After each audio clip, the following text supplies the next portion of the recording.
láti ìgbà tí ti bẹ̀rẹ̀ iṣẹ́ títí di ilẹ̀ tó mọ́lẹ̀ nìyí. Okay. Star wo ni ẹ fẹ́ bá ṣe tàbí tẹ fẹ́ pè tó bojú yín jẹ́rí? Tó bojú mi jẹ́rí. Ọdún Adékọ́lá. Hello everyone, you are welcome to the show Unscripted with Jeff Owolewa. On this show, we say it exactly the way it is. We don't sugarcoat, we don't beat around the bush, we just eat it straight up. And on the show today, I have one of the most incredible Nollywood actors in the industry. This actor, one of the most intelligent person when it comes to Yoruba. Join me as I welcome the one and only Saidi Eshu. We call him Bouncing, we call him Saidi Eshu. Jeff, longest time. Longest time. You're welcome to the show, Baba. How is everything? I do pray for long. The first question will be, me personally, I call you Bouncing. But when your movie, that blockbuster, when it came out, Saidi Eshu lọ́tùn, Saidi Eshu lósì, ẹjọ́. Ṣé Saidi Eshu yẹn gangan ló sọ yín ni, àbí Bouncing yẹn gangan ló sọ yín for the record? Ẹ bá àwọn ará ilé sọ̀rọ̀. Ẹ káàárọ̀, ẹ káàsán, ẹ káalẹ́ ní gbogbo ibikíbi tí ẹ bá ti ń gbọ́ mi. Orúkọ tèmi ni Saheed Ayinla Lawal, aka Saidi Eshu. Ṣé mo àwọn àgbàlagbà ló sọ pé ìtàdógún léèyàn máa jẹ ìsàn ni wọ́n máa ń mọ̀lẹ́. Oṣù mẹ́ta èèyàn mọ orúkọ tí ìyá àti bàbá níbi àbájọṣepọ̀ ẹni tí wọ́n fi ń sọ ni. Orúkọ tí ìyá àti bàbá gangan sọ mí Saheed Ayinla Lawal ni. Saheed Ayinla Lawal. AKA Saidi Eshu. Ó lọ far. Ẹjọ́, I know you have been in the industry for a long time and ìjọ́ wo gangan lẹ bẹ̀rẹ̀ iṣẹ́ tíátà? Well, nǹkan tí àṣekí fẹ́ sọ yes ta bẹ̀rẹ̀ ni pé it's not how far, it's how well. It's how well. Because láti fi encourage àwọn ọmọ tí wọ́n ń bọ̀ lẹ́yìn wa. Okay. Because tẹ́lómi bá rí yes ta bẹ̀rẹ̀ ó ṣeé ṣe kó wá discourage. Yeah. But àwọn ọmọ tí wọn ti bí ngbà yẹn táwa ti ń rí wọn sí àwa náà ń dúpẹ́ pé àṣìwà ń bẹ̀ báyìí ṣá káyà sọ pé ó ti ṣe díẹ̀ sẹ́yìn. Ó ti ṣe díẹ̀ sẹ́yìn. Bẹ́ẹ̀ni. Mo mọ̀ pé ẹ̀yin àti Austin Emmanuel àti Ìtẹ̀lẹ̀, I know you guys are very very close. Nígbà kan ní ilẹ̀ tó mọ́lẹ̀ nìyí, kí ni relationship tó wà láàrin ẹ̀mẹ́tẹ̀ẹ̀ta? Relationship tó wà láàrin wa náà kò fìgbà kan bàjẹ́. Okay. But ìtẹ́lọ́rùn àtàyò ọkàn ní kéèyàn kàn ní. Ìtẹ́lọ́rùn. Àtàyò ọkàn ní kéèyàn ní. Okay. Because gbogbo àyíkáyé tó ní kálukú bá wà kọ́kọ́ dúpẹ́ fọ́lọ́run. Kò dúpẹ́ fọ́lọ́run. Ọlọ́run ò bá ti fi wá tọrọ jẹ lábẹ́ ara wa. Bẹ́ẹ̀ni. Because tí àwọn èèyàn bá fẹ́ sọ̀rọ̀ àwa mẹ́tẹ̀ẹ̀ta, wọ́n máa sọ̀rọ̀ Austin Emmanuel as a director. Wọ́n máa sọ̀rọ̀ Ibrahim Yekin aka Ìtẹ̀lẹ̀. Wọ́n máa sọ as a PM. Wọ́n máa sọ Saheed Ayinla Lawal as a coordinator. As a coordinator. Bá ṣe ń ṣe nìyẹn. Mẹ́tẹ̀ẹ̀ta ń ṣiṣẹ́ wọnú ara wọn ni. Bá ṣe jọ ń ṣiṣẹ́ nìyẹn. Èmi náà dẹ̀ mọ̀ pé láwọn time kan a jọ ṣàwọn iṣẹ́ kan papọ̀. Bẹ́ẹ̀ni. Láàrin ẹ̀yin Ìtẹ̀lẹ̀ Austin Emmanuel àti gbogbo àwa tó kù. Ìfẹ́ wà, ìrẹ́pọ̀ wà. Tí mo mọ̀ pé tí Austin bá ń produce, Ìtẹ̀lẹ̀ máa ṣe PM. Ẹ̀yin máa wá act. Bẹ́ẹ̀ni, coordinator. And coordinator. Then àwọn kankan wá ṣẹlẹ̀, a lot of things have happened and a lot of people ti sọ oríṣiríṣi ọ̀rọ̀ nípa ìjà tó wà láàrin Austin Emmanuel àti Ìtẹ̀lẹ̀. Kí lẹ rí sọ sí? Àti pé ipa wo gangan lẹ́yìn kó láti fi rí wípé ìjà yẹn ó dohun ìgbàgbé.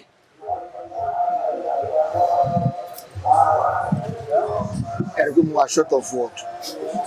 Because àwọn àgbàlagbà jẹ́ ká mọ̀ pé torí ọlọ́gbọ́n lèèyàn ṣe ń gẹrun wèrè dáadáa. Torí ọlọ́gbọ́n lèèyàn ṣe ń gẹrun wèrè dáadáa. Because ẹ bá gẹrun wèrè lápá kan tẹ́ẹ̀gẹ̀ dáadáa wọ́n á ní abẹ́rẹ́ bọ́ ṣe gẹrun wèrè yìí ó dà pọ́n ti lọ fi ṣògùn owó. Abẹ́mọ̀ bọ̀ tóyàn bá rí tó bá gẹrun wèrè lágẹ̀mọ́lẹ̀ wọn abẹ́rẹ́ wèrè yìí ojú ẹ̀rẹ́ wà wálẹ̀ wọ́n ti ṣí wèrè kúrò lórí ẹ̀. Kò sí tọ́lọ́gbọ́n bá rí oníkálukú máa deliberate lórí brain ẹ̀ pé kí ni tí wọ́n rí sí. So oníbo oníkálukú ṣe perspective tó oníkálukú máa fi wọ́ ọ̀tọ̀ọ̀tọ̀ ni. Ṣe rí lórí ọ̀rọ̀ yẹn wọ́n ní pé nǹkan tí ìyàwó ṣe fẹ́ sọ̀rọ̀ tó pọ̀ jù lórí ẹ̀ ni pé tá a bá sọ̀rọ̀ sí ọmọ ní bí lásán tá a bá wá sọ̀rọ̀ sí bí ọmọ ní iye lásán so àfi ká fọgbọ́n ṣe inú ọgbọ́n tó wà ń bẹ̀ ni pé ìṣẹ̀lẹ̀rú sẹ́yọ. ìṣẹ̀lẹ̀rú sẹ́yọ. Ayé ń ṣe àpérò. ìṣẹ̀lẹ̀rú sẹ́yọ. ayé ń ṣe àpérò. Ta ni o mọ̀ pé tó lókun bá dé kò sẹ́ni tí ò ní gbé lọ? Ta ni o mọ̀ pé tó lókun bá dé kò sẹ́ni tí ò ní gbé lọ? kò sẹ́ni tí kò ní gbé lọ. Ní ìmọ̀ bóyá ó yẹ yín dáadáa. Kò yé mi rárá mi gbọ́wé yẹn rí kí n má parọ́ fún yín. Ó kẹ́ jẹ́ kí n ṣàlàyé ẹ̀ fún Okay. yín. Ṣé mo kí bá ṣe jókòó yín sí? Okay. Tómi kan bá ń rú níbi tá a jókòó sí yín sí. Okay. Èmi àti yín máa sọ pé ṣé páìpù kan gba bíbá ìkọjá ni? Ṣé odò gba bíbá ìkọjá ni? Àbí bíbá ìṣe wá ń rú omi báyìí? Ṣé mo kó torí pé omi tó ń rú yẹn ò ní gbé wa lọ? Bọ̀ tó lókun máa ń rú bọ̀ tí òkun máa ń rú bọ̀ báyìí sì kí la máa ṣe. Eré. Kò máa sí bá a ṣe sáré tó gbogbo wọn náà ló máa gbé. Ló máa padà gbé lọ. Sáré tó mi. Ó láyé sọ pé ìṣẹ̀lẹ̀rú sẹ́yọ. That is omi tó bá ń rúbọ̀ láti ilẹ̀ ló ń pè bẹ́ẹ̀. Okay. Ìṣẹ̀lẹ̀rú sẹ́yọ. Ayé à ń ṣe àpérò. Àpérò lọ̀rọ̀ tá à ń sọ lórí omi yẹn. Báyìí ń deliberate lórí yẹn. Ó lọ̀rọ̀ tá à ń sọ. Àwa ní tó lókun bá dé. Kò sẹ́ni tí ò ní gbé lọ. Ó ní pé gbogbo nǹkan tí gbogbo wa bá ń ṣe láyé yìí. Ẹ jẹ́ ká fi bẹ̀rù Ọlọ́run kún. Ká má ro ènìyàn ọ̀la ní kí gbogbo wa rò. Ká má ro ènìyàn. Nítorí bí ènìyàn wá ṣe rí, ọ̀la wa lè má rí bẹ́ẹ̀. Okay, in one word, mo fẹ́ kẹ́ describe Austin Emmanuel, kẹ́ dẹ̀ describe Ìtẹ̀lẹ̀ lọ́tọ̀ọ̀tọ̀. Okay, Austin Emmanuel, bó ṣe wà kó ń ṣe ọ̀gá mi ní theatre industry. Okay, for the record. Ibrahim Yekinde ke Ìtẹ̀lẹ̀, Okay. kò ń ṣe ọ̀gá mi, àwọn méjèèjì wọn ń ṣe ọ̀gá mi ní industry. But albarka tọ́lọ́run gbélé wọn lọ́wọ́ àti àánú Ọlọ́run tó tètè rí gbà ṣáájú wa. Ṣe get, and iṣẹ́ tíátà ní nǹkan kan tí o bá báyàn nídìí iṣẹ́ tíátà bóyá o ṣáájú ẹ̀ débẹ̀ àbó bá ń bẹ̀ tó bá ti lókìkí jù ẹ lọ ọ̀gá ẹ̀ nìyẹn. Ọ̀ tó bá ti kọ́kọ́ ṣáájú ẹ̀ lókìkí. Òun náà làwọn àbí tó bá ti ṣáájú èèyàn lókìkí ọ̀gá èèyàn ni. Bẹ́ẹ̀. So fáàrí ni kò sọ pé lágbájá yìí kò ń ṣọ̀gá mi ò torí pé tó bá dé location tó bá ń pọ́n ẹnìyẹn lé pé Austin Emmanuel káàbọ̀ Ìtẹ̀lẹ̀ káàbọ̀ torí pé wọ́n ò tí hàn wọ́n ò ní pọ́n ẹ lé o. Wàá wá lọ bọ́ síbi kan pé wọ́n lọ́run ṣe mo ṣe é ni. Wàá máa sọ fọ́lọ́run nínú kọ̀rọ̀ pé mo rẹ̀ sínú àwọn pípù. Ṣé mo pé tíátà ní nǹkan kan kò ń ṣe pé mo mọ art àánú ni kéèyàn rí gbà. Àánú ló ṣe kókó. Nǹkan tó ṣe pàtàkì jù bẹ́ẹ̀ tó bá tún wá mọ art kọ́lọ́n jẹ́ káyé tún rí ẹ kán tún tẹ́wọ́ gbà ẹ̀. Alhamdulilayi Rabbil Alamin ìgbà tí Austin àti Tẹ̀lẹ́jọ wà tí Austin bá pè mí ṣiṣẹ́ Austin rí mi gẹ́gẹ́ bíi pé actor lẹ̀gbọ́n yìí torí kò ń disrespect mi rọ́ọ̀dà ó mọ̀ pé actor ni Saheed Àyìnlá Lawal tó bá ń kọ script yẹn á ti mọ̀ pé ta ló lè ṣe role Saheed Àyìnlá Lawal mi. Àwọn à ń ṣe lọ bẹ́ẹ̀ ìgbà tí Ìtẹ̀lẹ̀ wá fẹ́ ya Anini Okay. ó wá ní Abansin ẹ̀yin ni máa fi ṣe Ọ̀físà Káyọ̀dé tó mú Anini àmọ́ mo fẹ́ jẹ́ kẹ́ ẹ mọ̀ nǹkan kan o kò kí ń ṣe Austin ló sọ pé kóun fún mi ní role yìí o. Òun casting yín fúnra òun òun. mọ̀ pé ẹ̀yin lẹ lè play role yìí torí pé òun gbogbo bá ṣe jọ ń ṣiṣẹ́ àmọ́ nǹkan tí gbogbo wa tó. Bẹ́ẹ̀. Òun rí i pé kàkà tóun máa fi lọ gbé èèyàn wá láti ta Bouncing lè play role yẹn. Alhamdulilayi Rabbil Alamin èmi ló fi ṣe role yẹn. Bàtà àwọn àti Bukky Wright tí gbogbo àwọn Kevin Kedubagan àti Sumora ṣe pé iṣẹ́ ilé la ṣe ń ṣe. Ó dẹ̀ fi mí ṣe role Ọ̀físà Káyọ̀dé yẹn èmi ni mo mú àti Bukky Wright torí àti Bukky ló ṣe ìyàwó ẹ̀ nínú Anini èmi l'Ọ̀físà Káyọ̀dé tó mú àwọn méjèèjì gẹ́gẹ́ bí story yẹn ṣe sọ fún wa pé gbàtà Anini wà láyé pé Ọ̀físà Káyọ̀dé kan ló mú ṣe mọ̀ pé role kan ló gbélé mi lórí yẹn. Very big role. Role yẹn láyé fi kọ́kọ́ recognize pé bọ̀bọ̀ kan wà òun ṣe fíìmù Saheed Àyìnlá Lawal ṣé tí mo sọ yẹn but torí ìfẹ́ àti pé Austin ló ń produce jù nígbà yẹn tí gbogbo wa ṣe believe pé tá a bá lọ sọ́dọ̀ Tẹ̀lẹ̀ tá a bá lọ rí ṣẹ́ṣẹ́ ẹ má ṣì mí gbọ́ o tá a bá lọ sọ́dọ̀ Tẹ̀lẹ̀ but gbogbo wa rí Tẹ̀lẹ̀ pé òye yé gan ṣe pé Yorùbá ni ohun tí mo sọ yẹn òye ìjìnlẹ̀ ọmọ Yorùbá. Ìtẹ̀lẹ̀ ní ká dọ̀bálẹ̀ farara kò ní kéèyàn má ga gbogbo time tó ń ṣe PM pẹ̀lú Austin yẹn ìtẹríba ló fi kún ló fi wọlé sí gbogbo àwọn àgbà òṣèré tán lórúkọ lára ọmọ yìí ó lápọnlé yàn so gbogbo ìgbà yẹn wọn máa rí Austin bí ẹni pé ìgbéraga ó pọ̀ kò dẹ̀ sí tó bí kọjá pé iṣẹ́ tíátà wa tá à ń ṣe tó o bá ti wo ọwọ́ èèyàn kó tó jẹ́yàn tó ń produce time to time wàá believe lórí ara ẹ pé tẹ́ ẹ bá pè mí producer ni mí náà kò dẹ̀ ń ṣe Austin dẹ̀ máa jẹ́ ká mọ̀ pé kò kí ń ṣe fíìmù èèyàn kankan lòun fi blow fíìmù ọwọ́ òun tóun kọ pẹ̀lú Austin Emmanuel lòun fi jẹ́ èèyàn láyé ṣe mọ̀ pé èèyàn náà tó kéèyàn fẹ́ wọ́ òun ò hold anybody ní anything. òun ò hold anybody because lóòótọ́ tá a bá dẹ̀ wò ń gbà yẹn kọ́lọ́run ọlọ́jọ́ ènìyàn kó tún bá wa gbà fún ju bó ṣe ń gbà fún lọ́sìn. àmín tí fíìmù Austin bá jáde ń gbà yẹn mi ì fẹ́ mọ fíìmù tó bá jáde ó máa forí sọpọ́n ni. wọn lè bá wọn mọ nígbà yẹn wọn ń ó bá dùn ju bàrẹ́tà lọ ọlọ́run wọn máa ń pẹ́ bẹ́ẹ̀ lẹ́ẹ̀ni wọn ń gbàbẹ̀ rárá wọn gbàbẹ rárá. ẹ ti get so nígbà yẹn ọlọ́run fa àlùbáríkà yẹn sínú iṣẹ́ but nígbà míì ọlọ́run bá fa àlùbáríkà sínú iṣẹ́ yẹn kéèyàn tẹ̀lé ayé ìjẹ́jẹ́ wọn làwọn ọ̀rọ̀ kan tó ṣẹlẹ̀ kò sí ohun tó léwu tó lè dé bá Austin orú àwa ayé àlefẹ́nu bàjẹ́ kan láéláé àìsúnmọ́ ni láìmọ̀ṣe ẹni ẹlòmíì tí ó bá súnmọ́ Austin á ló ní ìgbéraga gan alòpọ̀ tó bá súnmọ́ ń gbà míì wọn dẹ̀ lẹni tó sọ pé ó ní ìgbéraga ikú wà láì kò ní bọ̀tọ́lá pé àìsúnmọ́ kò ní jẹ́ ká mọ̀ ṣé ìbínú gbọ́dọ̀ mi pọ̀ bẹ́ẹ̀ ẹ bá jẹ́ kí n sọ lórí the high gun ṣe rí ìtẹ̀lẹ́jẹ̀dá kan ó jẹ́ pé ó ní ìtẹ́lọ́rùn láwọn aspect kan nígbà tó lọ́hùn ṣàánú Austin Emmanuel gan ṣé mọ̀ èèyàn lè ṣe ká má jà Austin ó lè ti ṣe àìmọye nǹkan fún tó ti dùn wọn bọ̀ torí pé òun náà believe fún gbà yẹn wípé tóun bá jáde tán tóun bá misbehave ó ṣe é ṣe kó affect kárí àwọn gbà yẹn torí pé everybody mọ̀ pé iná Austin tàn so Austin náà believe pé lẹ́yìn kẹ́ jẹ́nu àlùbáríkà mi tí lè jẹ́nu àlùbáríkà tí gbogbo wa dẹ́gbà bẹ́ẹ̀.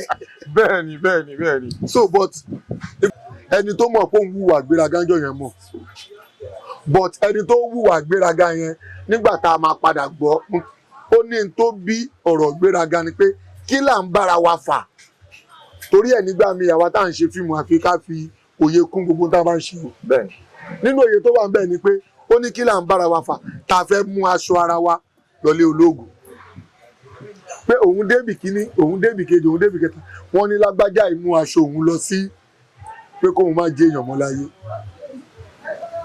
tábà wá wò ó jọ gàtè kò jọ gàtè ó ń fẹsẹ̀ méjèèjì. ó fẹsẹ̀ méjèèjì so nínú ọ̀rọ̀ yẹn náà gbogbo táìmù yẹn àlùbáríkà yẹn ti ń wálẹ̀ pé kí làwọn ń bára àwọn fà tó fi ní pé tá à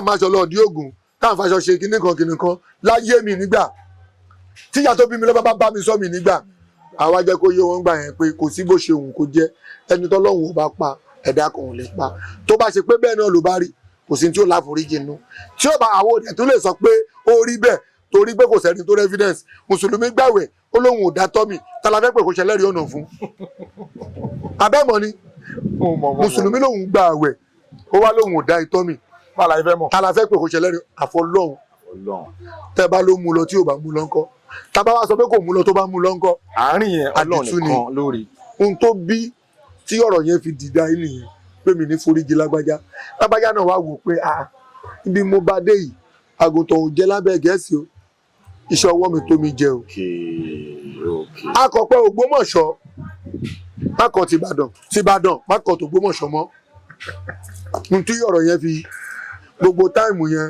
àwa náà a sì wà nínú pé bọ̀bọ̀ tó ń bọ̀ yìí láàrin àwọn méjèèjì ni o bọ̀bọ̀ tó ń bọ̀ yìí ó dàbí pé ó máa ń ṣe fíìmù ẹ ti jẹ ṣe ni pé àlùbáríkà tí wàá yọ òun tí ì yọ bọ̀bọ̀ tó ń bọ̀ yìí bọ̀bọ̀ yìí ó dàbí pé kò ń ṣe pé ó ń ṣe o ó sì ń dàbí ni o but láàrin gbogbo yẹn náà alhamdulilayi àárín àwọn méjèèjì wọ́n sọ àwa yìí náà di gbogbo artist mo mọ̀ tí mo fi ń ṣe fáàrí lẹ́ni wàláì kò sábòsí bẹ́ẹ̀ mo bẹ̀rẹ̀ látọ̀dọ̀ Austin ni mo fi súnmọ́ ìtẹ̀lẹ̀ dáadáa àmọ́ àlùbáríkà àwọn méjèèjì tí ń bá ní fàbòsí kún ni mo fi mọ ọ̀pọ̀lọpọ̀ èèyàn tó bá pé pa mi bá wà níbi ló lè wàláì ní location mórí Atọ́lágbé èmi àtọ́dún ti kọ́kọ́ mọ́ra wa nígbà pé Saidi yẹn dà mo ti súnmọ́ ọ̀pọ̀lọpọ̀ ẹlòmíì náà so tó bá dẹ̀ pé lọ́dọ̀ Austin ni ìgbà tá à ń yọ̀gá ńlá Austin fi mí ṣe igbákejì Paso ìgbà tá à ń ya Àsonto ó fi mí ṣe ọmọlẹ́yìn Òṣùpá ṣe fẹ́ ní kò gbìyànjú tó ni kò dẹ̀ sí story tó máa kọ tóun náà ní gbélé mi lórí kò sí story tí tẹ́lẹ̀ máa kọ ṣe wá rí i pé ó tó kí n fi ọgbọ́n sí i bẹ́ẹ̀ èmi kàn bẹ Ọlọ́run oore tọ́lọ́run ti ṣe fáwọn méjèèjì àti tó tún ṣe fún wọn lọ́wọ́lọ́wọ́ yìí Ọlọ́run ò ní gbẹ̀mí wọn lójijì. àmín àṣẹ àmín àṣẹ. gbogbo tó tara wọn jáde lọ́mọ wọn ò ní fọwọ́ ara wọn sí wọn. àmín àmọ́ kọjọ bẹ́ẹ̀ ni ṣe rí lẹ́ẹ̀kan sí ọ̀la tún lè má rí bẹ́ẹ̀ kàn ṣe pẹ̀lẹ́ torí ẹni táyé bá ń yẹ ó ṣọ́ra ẹni tí kókó ẹ bá yè ló mọ̀ lọ. ẹni tí kókó ẹ bá yè ló mọ̀ lọ ló mọ̀ lọ. kì í ṣe pé ohun tó mi bá mọ́ ló kì í ṣe pé bóyá òun ló mọ̀ gbìn. Ọlọ́run ló ní kí kókó ẹ̀ kó yé gbogbo wa jọ lọ bákan náà ni. Bọ̀ tí ẹ wá yé ju tiwa lọ. Òun ló wá mọ̀ lọ. Wọ́n mọ̀ lọ so wọ́n yìí wá mọ̀ Ọlọ́run tún wá kún wọn lọ́wọ́. Ṣé understand ìgbìyànjú làgbẹ́ni Ọlọ́run máa ní kí ṣúta. Bọ́ ṣe ń ṣe fíìmù làwọn náà ṣe ń ṣe but tó bá comes to acting tán bá dúró báyìí wọ́n mọ̀ pé Saheed Àyìnlá làwọn product ni o. Rẹ́bùn tọ́lọ́run fún àwa yìí àti culture àti modern tàbá pàdé wọ́n pàdé ọkùnrin ni o. Ọkùnrin tó ṣe sàn tó gáláǹtì ni ó gallant ó pọ̀. Ọlọ́run. Saheed Èṣù ọ̀rọ̀ Aisha Raji pẹ̀lú Austin Emmanuel ọ̀rọ̀ yẹn dá họ́wùlẹ̀ gan. Mo dẹ̀ mọ̀ pé ẹ̀yin dàbí ilẹ̀kùn tó rínú ó tún ròde láàrin ọ̀rọ̀ méjèèjì yẹn kí lẹ rí sí? Mi ní sọ kankan lórí ẹ̀ lórí tí mi ò lè sọ kankan lórí ẹ̀ ni pé ilé téèyàn bá ti fọwọ́ ẹ̀ kó yàn gbọ́dọ̀ bẹ́ẹ̀ lọ́hùn kó wó láéláé. Bẹ́ẹ̀. Ẹni tó ṣe tó dùn ẹ́ lénìí ó lè ṣe tó máa dùn ẹ́ lọ́la. Mo sọ̀rọ̀ kan fún yàn kan lánàá mo kàn fi gbé làákàyè wò mo ní ọmọbìnrin kan wà bàbá ẹ̀ ní abọ́ rẹ̀ ìlú yẹn bí bàbá ẹ̀ ṣe wá jẹ́ abọ́ rẹ̀ ìlú wọ́n wá mú ẹran èèwọ̀ tí wọ́n fẹ́ fi tòlú ọkùnrin tí wọ́n wá mú yẹn aṣọ ọmọbìnrin yẹn nífẹ̀ẹ́ ọmọkùnrin yẹn nígbà tó di òru ọ̀la wọ́n máa fi ọmọkùnrin yẹn ṣẹ́ràn ètùtù ọ̀la ọlọ́la ìgbà tó di òru ọmọ ẹ̀yàn kan ṣoṣo tábọ̀ rẹ̀ ìlú yẹn dẹ̀bi nìyẹn ọmọ yẹn wá jí kẹ́lẹ́kẹ́lẹ́ kó lẹ́gbẹ̀ẹ́ bàbá ẹ̀ lóru ó wá lọ tú ẹran ìwọ́lẹ̀ ìgbà tó wá dé àárọ̀ ọjọ́ kejì bọ́dẹ̀ ṣe tú ẹran ìwọ̀ yẹn odidi ìlú yẹn máa tú ni gbogbo olú bá ń pariwo wọ́n ti tẹ́ran ìwọ̀ o ayé àwọn bàjẹ́ o ta ló dọ́rú eléyìí wò wọ́n bá tẹ gbogbo òlú nú wọ́n tẹ gbogbo ọ̀nì tó bá di ijọ́ méje onítọ̀hún náà máa fi ṣẹran ètùtù ìlú yẹn nígbà tó di ijọ́ kìíní ijọ́ kejì ijọ́ kẹta ọmọ yẹn ò jẹ́ nígbà tó di òkú ọ̀la tíjọ́ keje máa pé ọmọ yẹn ní bàbá mi èmi ni mo tú bàbá láyé ayé òun bàjẹ́ bàbá ò láàmú mọ́ra mọ́ bàbá lọ sọ fún kábíyèsí pé ọmọ kan ṣoṣo tóun ní láyé lóbìnrin òun ló tù wọ́n bá pe gbogbo ìlú jọ nínú kan bẹ́ẹ̀ ọkàn fọmọ iṣẹ́ ran ètùtù ìlú àbí kí ìwà àtọmọ ẹ kí ó di gbére ẹ̀fìlúlẹ̀ ṣé wọn kó ti tú arákùnrin ti bí yẹn lọ ibi tó máa tú arákùnrin ti bí yẹn sí ìyẹn bọ́ sọ́wọ́ obìnrin ọlọ́lá wọ́n wá túlé ayé ẹ̀ ṣe ó wá lówó lọ́lá àmọ́ kò tí ì fẹ́ yẹn náà mo wá béèrè lọ́wọ́ ọmọbìnrin yẹn pé mo wá béèrè lọ́wọ́ ọmọkùnrin yẹn pé tó bá ṣe pé wọ nínú ẹni tó tú ẹ lẹ̀ àti tó sọ ẹ́ dolówó èwo ni ó yẹ kó fẹ́. question yẹn lọ fà bọ̀tẹ́ bá bí èmi ẹ tó túlẹ̀ yẹn ni torí tó bá ti pa kò ní dolówó. God bless you. Ọlọ́run lọ́jọ́ èmi kò ní takò làákà ẹ̀yìn kò ní ba làákà ẹ̀yìn jẹ́ ta ló sọ pé orí ọmọ ọjọ́ kan ò gbà kó. Ta ló sọ pé orí ọmọ ọjọ́ kan ò gbà kó. Orí ọmọ ọjọ́ kan gbà kó tó máa tẹ̀yìn ẹ̀ṣẹ̀ ni láàmú. Ohun tó bí sábàbí yẹn ni pé ṣe rí olóore òun lóbìnrin tó túlẹ̀ yẹn o olóore ni o onísábàbí ni o torí pé tó bá ṣe wípé bá ṣe fẹ́ fi ṣẹ́ran èèwọ̀ yẹn tó bá padà dífá fún tí ẹran èèwọ̀ tó bá dífá lé lórí tẹ́ran èèwọ̀ bá sọ pé òun kọ̀ wọ́n máa padà túlẹ̀ ni ẹ máa gbọ́ dáadáa bí ọmọbìnrin yẹn ò túlẹ̀ bọ́ padà sọ pé ó yẹ já bẹ̀rẹ̀ ètùtù tẹ́lẹ̀dẹ̀ ẹni yẹn ò bá gbà wọ́n padà túlẹ̀ lọ ni ó wá lè máa ṣe rádaràda níbi rádaràda yẹn torí pé orí tó bá máa dádé inú agogo dẹ ló máa ti wá ọrùn tó bá máa lè jìgbà lẹ̀kẹ̀ inú agogo dẹ náà ni ó ti wá ìbàdí tí ó lò mọ́sàdì aṣọ ọba tí kan náà yanranyanran inú agogo dẹ ni ṣe rí bó bá rìn lọ báyìí tó bá rìn lọ báyìí tó bá ṣe rábàrà bẹ́ẹ̀ yẹn bá ya òrì tó bá tásìkò ẹ bá tó àti sàn léèyàn ó máa sàn ó máa rí wòsàn débi pé ọba tó fẹ́ jẹ àpàdà jẹ́ bó bá obìnrin yẹn ò tú kádàrà máa gbé débi tó ń lọ ṣé wá ríbi tó ti wá lówó èèyàn ló mọ wá jókòó gẹ́gẹ́ bí ọkùnrin pé torí nínú téèyàn wáyé wá ṣe ni pé kéèyàn jẹ́ èèyàn kéèyàn lówó nígbà tó ti wá dolówó wá béèrè lọ́wọ́ ẹlẹ́dàá ẹ̀ pé mo ti dépò ọlá ó máa lọ sẹ̀san oore fẹ́ni tó ń lékun gbogbo ọ̀nà ló máa fi wá rí pé oore tó o ṣe fún mi níjọ́ kìíní àná àmọ́ olówó tí ó jẹ́ kó jẹ́ èèyàn láyé tẹ́nu ẹ fi yorùbá tó nítọ́wọ́ èèyàn bá tẹ̀ kú dà kó má béèrè kú tó pa bàbá téèyàn bá jẹ́ èèyàn láyé ẹni asán ni ọlápò ti jẹ́ èèyàn ó ti dolówó àwa ní oyè má bínú ẹ tún jẹ́ ìyàbàrá nígbà tí Cristiano Ronaldo ò tí ì jẹ́ èèyàn ṣe mọ̀ kó sọ pé ọmọbìnrin kan wà níbi ítì kan tó máa ń gbẹ̀yìn kùlé wá gbé oúnjẹ fóun tó máa ń gbé oúnjẹ àjẹkù wá fóun òun nígbà tóun déèyàn tóun ní kọ́ jọ nítorí Ọlọ́run gbogbo ẹni tó bá bóun rí láyé òun fẹ́ ṣe lóore tí ṣé Ronaldo ò ti wọ́ tiẹ̀ ni àbí Ronaldo àná kọ́ ni ẹ wá wo Ronaldo èní ṣé mọ̀ pé tó bá pé àbúrò mọ́mì mi ló ṣe irú oore yẹn ṣé máa wá bí tí mo wà abẹ́gi gan lóoru mú mi so òun ní pé olóore lóbìnrin yẹn jẹ́ ẹni tó sọ déèyàn ìyẹn ló máa wá wá ọmọbìnrin yẹn lọ ó wá ṣeé ṣe torí òṣàjẹ́ ń pé méjì obìnrin kò dénú ó ṣeé ṣe kó wá bẹ ọmọbìnrin tó sọ déèyàn pé fífẹ́ tó rí mi fẹ́ sábàbí ẹni yìí ni o tó bá wá ṣe tó bá ṣe ìròyìn ẹ̀ dáadáa ìyẹn náà wá lè wò pé àbọ̀ ohun kò lágbára náà àmọ́ tọ́lọ́run bá sọ pé bó ṣe máa jẹ́ nìyẹn ó ṣeé ṣe kó fáwọn méjèèjì àmọ́ ẹ̀tọ́ ẹ̀ ni kó sẹ̀san orí ẹni tí yóò jẹ́ kan pa torí àwọn ẹ̀yìn náà ìṣẹ́ mú wọn lọ́fìdí pọ́n lé wọn kó lù ẹni tí ìṣẹ́ ti wá ìṣẹ́ kì í mú lọ́kọláya kó má ràn mọ́ ìṣẹ́ kì í mú lọ́kọláya kó má ràn mọ́ ṣá mọ̀ pé bí bàbá yẹn bá ṣe padà sọ́dọ̀ ẹ̀ tó fowó mọ́ ó wá ṣeé ṣe kí bàbá tí wọ́n jọ fi ṣẹ̀ sí ti kú o àmọ́ ọmọ yẹn ò ní tòṣì mọ́ bẹ́ẹ̀ni so òun ni pé lórí àwọn méjèèjì Ọlọ́run ní John Chelsea ṣe wá ní tọmọbìnrin Aishat Kuraji tẹ sọ ọ̀rọ̀ pọ̀ nínú ìwé kọ́bọ̀ o àmọ́ tó rọ àwa yìí bá sọ̀rọ̀ bí ìgbà tó jẹ́ pé ilé tọ́lọ́run ti gbéga la fẹ́ jẹ́ kówó.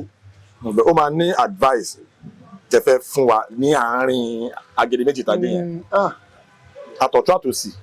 advice mi fẹ́ fún yín lórí ọ̀rọ̀ àwọn méjèèjì ṣé lórí tóbìnrin àbí lórí tọkùnrin. lórí àwọn méjèèjì lórí tóbìnrin because ó ní nǹkan tóbìnrin ṣe tó sọ ó ní nǹkan tọkùnrin yẹn náà ṣe tó náà. ẹni tí ó gbẹ́ kòtò kò gbẹ́ jì ẹni tó kó síbẹ̀ náà dá lápá ẹni táyé kọtì òkúta tí wọ́n kọtì níjọ́ kìíní àná ló padà digun lé ológun àná tó sọ àwa tá a já tó ara wa ológun àná ẹ gbọ́ mi dáadáa o ológun àná tí wọ́n sọ ẹ wo ológun àná yẹn lónìí o àwa tá a jọ já tó ara wa àfọlá ẹ̀ tọrọ báyìí àmọ́ èmi ò fọlá èèyàn tọrọ àmọ́ ó wù mí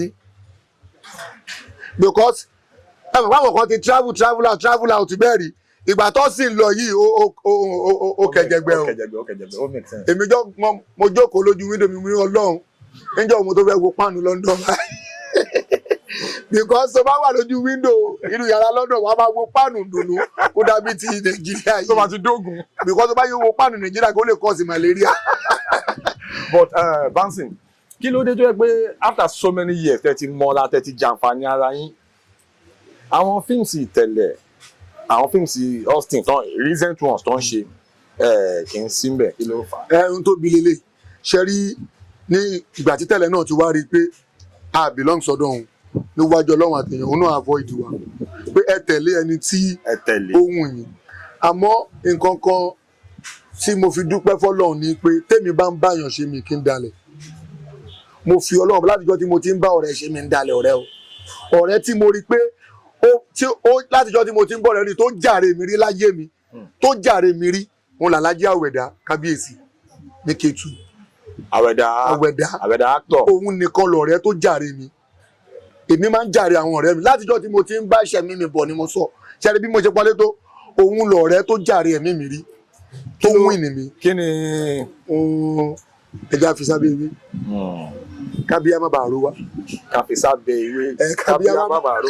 ibo lè máa ti rí àwọn Yorùbá yìí gan kò yé mi ẹ̀kọ́ ń jáde tán. so ṣé wàá rí bí tí mo fi yà sórí ẹ̀ ń pé torí èèyàn l'Àwẹ̀dá wàhálà èèyàn ni ohun tí mo máa tó ìtẹ̀lẹ́ fi ń ya tiẹ̀ lọ́tọ̀ ó ti rí kọ́sìn là bá lọ gbogbo táìmù tí gbogbo kọ́ta sọ pé ó ti ń ṣẹlẹ̀ sọ́sìn tó ti ń ṣẹlẹ̀ yìí mákẹ́tà sọ pé mo wà ń bẹ̀ lóòótọ́ bọ̀tẹ̀ bẹ̀tẹ́mi kan máa bẹ Austin ni pé kó jọ mo fi ẹlẹ́dàá ìyá ẹ̀ àti bàbá ẹ̀ mo fi bẹ̀ lóòótọ́ àṣẹ lọ́wọ́ mákẹ́tà mọ́ ń sìn mákẹ́tà tó bá wọn kó kówó fáwọn actor mákẹ́tà tó bá wọn kó má kówó fáwọn actor àwọn actor fúnra wa náà ti ń produce àti ń ta online fúnra wa gẹ́gẹ́ báwọn èèyàn ṣe ń sọ wípé àti kú olóko ẹrú àmọ́ ká wọlá pé ká má jẹ́ kó rí sú àwọn èèyàn ṣe wàláì tàláì èmi personally mo ti ń retí orú ọjọ́ èmi tí n bá dẹ̀ parọ́ gbogbo ọjọ́ tí n bá da ojú kọ ọlọ́nkọlọ́n jẹ mí níyà mo lọ bá Alhaji Akeem Olasco film mo fi Ọlọ́run ẹ pé mo tún ń búra pẹ̀lú títóbi Ọlọ́run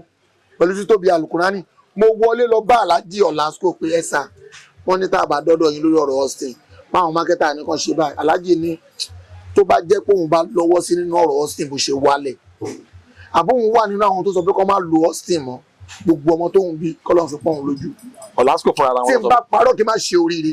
ìyẹn túmọ̀ sí pé Olasco gangan ọmọ kankan pa. Ọlọ́run ọba ń gbọ́ but ti Toymas astagfirullah náà láàgà fúru ròyìn lórí ọ̀rọ̀ ọmọbìnrin tá a sọ ẹ̀jẹ̀ ìṣẹ̀nùpọ̀ mo rí inú mo rí ìta gan-an mo mọ̀ pé torí wípé tí Austin àti Aishat Raji tó fi mọ́ra wọn kò ṣẹ̀yìn mi. really Ọlọ́run ọba tó ní mi gbọ́. ṣẹ́yìn lẹ true yín ni Austin fi mọ Aisha Raji.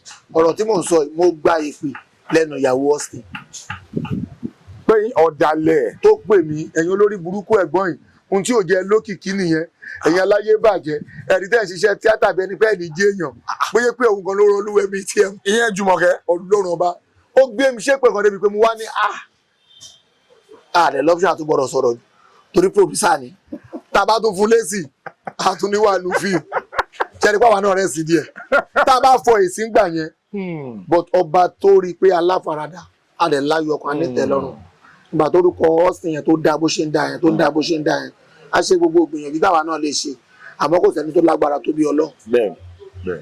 ìgbà tó máa dé láti travel tó lọ tó ròyìn tójú ẹ̀ rí ní African country tó lọ. l'African country tó lọ Ọlọ́run wá ṣe sí déédéé ìgbà tó jẹ́ pé mo fẹ́ ya àfa Saheed mo ti ya Saheed èṣù o wàláì ìgbà tí ọba máa dé láti travel láti Africa tó lọ tó máa dé ọba sọ pé wàá ṣe eré ọmọ mi ò mójú mi jẹ́ ò dójú tì mí ìwọ náà ti wà ń bẹ̀ ṣé àbẹ̀fẹ́ kò sọ pé wàá ṣe eré ẹ̀gbọ́n mi kò sọ pé wàá ṣe eré ọ̀rẹ́ mi ó ní wàá ṣe eré ọmọ mi àmọ́ ọmọ ni mo jẹ́ lóòótọ́ àmọ́ lọ́jọ́ orí àti bí ẹwà ọ̀rọ̀ á mọ̀ pé ẹ̀gbọ́n ni mo jẹ́ sóhun àtọ̀gá àmọ́ lálùbáríkà ẹ̀ta ti jẹ yẹn àgbọ̀rọ̀ kó yẹn kéré nígbà tó dẹ̀ sọ bẹ́ẹ̀ tó lẹ́tọ̀ọ́ láti fún lésì èmi náà wá sọ fọ́lọ́run pé gbogbo ohun tí mo jẹ́ ọ̀tọ̀ pé mi ti sọ̀rọ̀ ọ̀gá mi o àmọ́ ẹni tó tún jẹ́ kí n mú àwọn èèyàn tí mo tún fi sún síwájú Austin Emmanuel àti tẹ̀lẹ̀ ni so láàrin yẹn tẹ́mi náà ti wáyà Saheed èṣù tẹ́mi náà ti rí pé àlùbáríkà ti wọ̀ṣẹ́ mi kò easy náà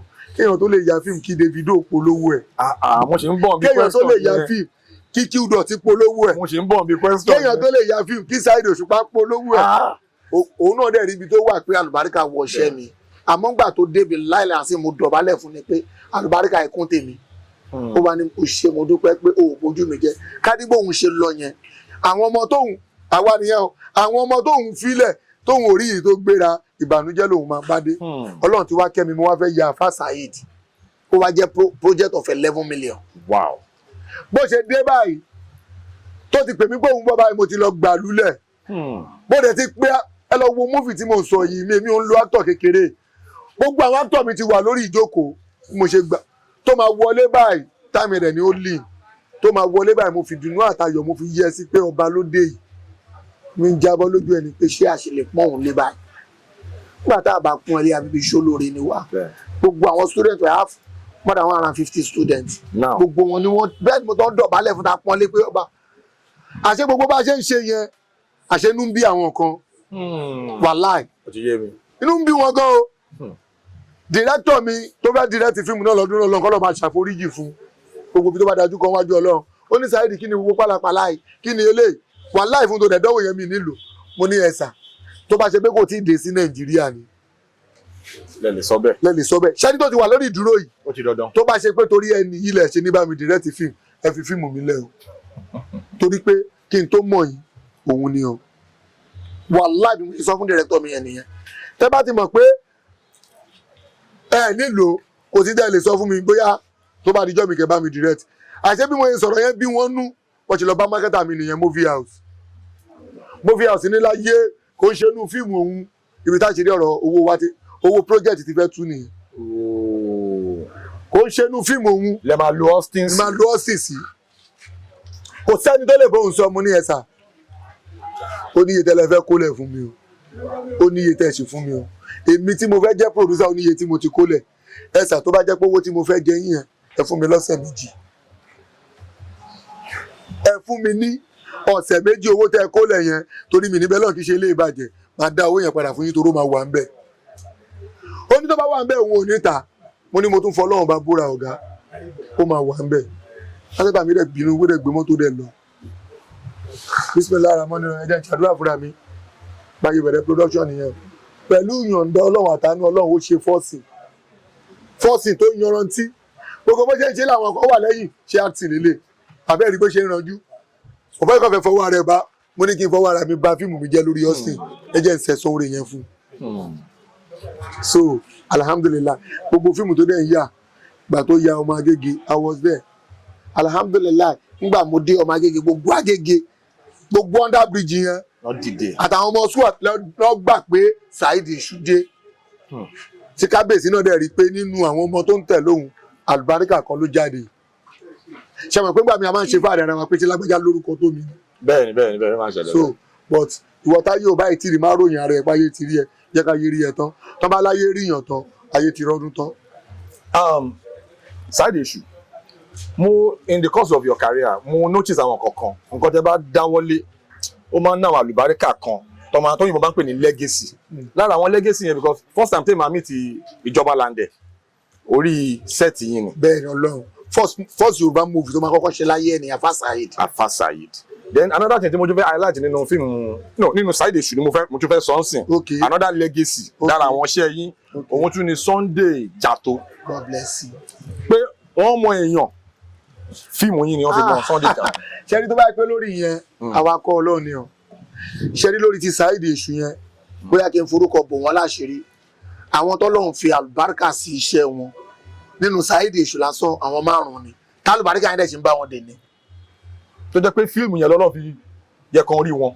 ẹ jẹ́ ká tìbí pẹlẹbẹ ká kàn fi mọ́lẹ̀ jẹ́ ká má sọ débi tí ó yẹ ká sọ dé àlùbáríkà ẹran Fúnkẹ́ Ògúngbè àti PM tọ́rọ̀ ló ṣe pé alágbá tí fíìmù yẹn ti jáde ta ni PM Fúnkẹ́ Ògúngbè àlùbáríkà ẹran àlùbáríkà yẹn ran Alọ́ba fresh bó ṣe ti ń kọrin tó láyé ẹ̀ soundtrack tó ṣe sínú Saheed Osude àlùbáríkà Saheed Osude ràn Sunday Jatto Fúnkẹ́ Ògúngbè gangan lọ̀gá ẹ̀ èmi ni producer movie àwọn ọmọ mi ni mo fẹ́ lò láti Saheed Osude kékeré àti Jamiu àwa ń wo nínú àwọn student ká fi kóṣì kẹta bọ̀dá wà sí wàdé yanjú wá sọ pé ẹ ṣe jẹ́ ká lo Sunday Jatto ṣe mọ̀ kémi tí mo ní fíìmù mi tí bá sọ wípé mi ò lò kò sẹ́ni tó lè mú mi mo lówó mi. Of course.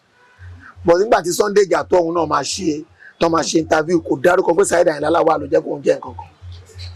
wípé tó tún wá bọ́ sínú ọ̀la láti inú Afa Saheed ni torí pé èmi ni mo jẹ́ kó mọ àwọn tó mọ̀ tó fi di èrò Thomas Estate lájà ní àìlè. láti nínú àwọn aláàánú mi location yẹn lọ́ọ́ ti kọ́kọ́ lọ ra fóònù 280,000 lọ́ọ́ ti fún wa ní 400,000 ká kọ́ lọ change gbogbo wardrobe ká lọ change wardrobe ẹ̀.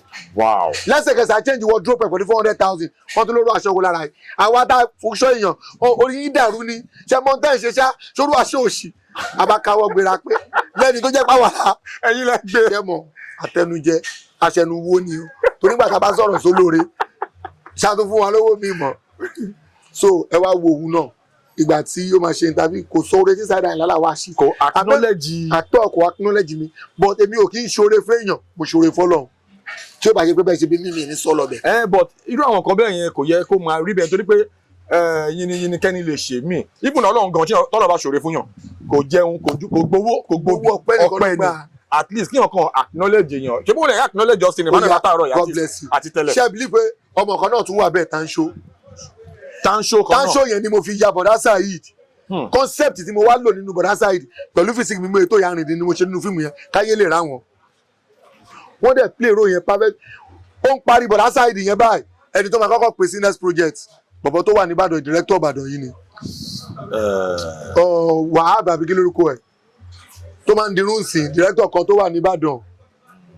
Razak God bless you Razak ní kan ló ń pè é òun ló kọ́kọ́ pèsè mo fi ó pè mí yẹn ló Mr. Saheed ẹjọ́ ọmọ yẹn ọlá Tanṣo yẹn la fẹ́ lò táìmù yẹn làwọn èèyàn ti ń rí gbèsè yẹn lọ́fẹ́ sọ pé ọlá tí mo tún gbé jáde yìí o wọ́n fẹ́ fi nọ́ọ̀kì mo wá ní ẹ̀ lè fóore èèyàn kan pa oore èèyàn kan ẹjọ́ kan pín oore wọn lọ́tọ̀ọ̀tọ̀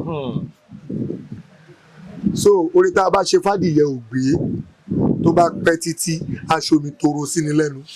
Oore tá a bá ṣe fàdìyẹ ò gbé tó bá pẹ́ títí aṣọ mi toro gbogbo táwọn ọmọ yẹn wù fún mi níwà èmi náà mo ṣoore kò gbè mí ó lọ́wọ́ kankan nínú ni ó ṣe jẹ́ gbogbo àwọn tí mò ń sọ dèèyàn wọn kọ̀ dé àìmọ̀ṣe sí mi ṣé kò yẹ kí n yẹ kádàrá wò àmọ́ ọlọ́ọ̀ba tó ní mí torí kọ̀rọ̀ mi ọba tó ní mí torí gbangba mi kò fi san mí lẹ́san àmọ́ tó bá kù ṣẹ́jú kan káṣírí ibi tó aláàánú máa wá ó lójú àwọn actor wa náà tẹ́ pé orú àánú táwa yìí náà rí gbà wọn náà rí gbà wọ́n tún fọlá àti wá tọrọ recently náà ó sì ní nǹkan tó ṣẹlẹ̀ orí ibi tá a jókòó ẹ bá kàṣọ pé wọ́n tẹ́ pé obìnrin láti ń jẹ. èèyàn máa ń ní fans as a celebrity. so a ní fans alálùbáríkà tó jẹ́ pé wọ́n ṣe dáadáa fún wa nú ayé ẹ bá wo ti singlet táwọn àtọ́ba tẹ́lẹ̀ kó tó jọba ni wá.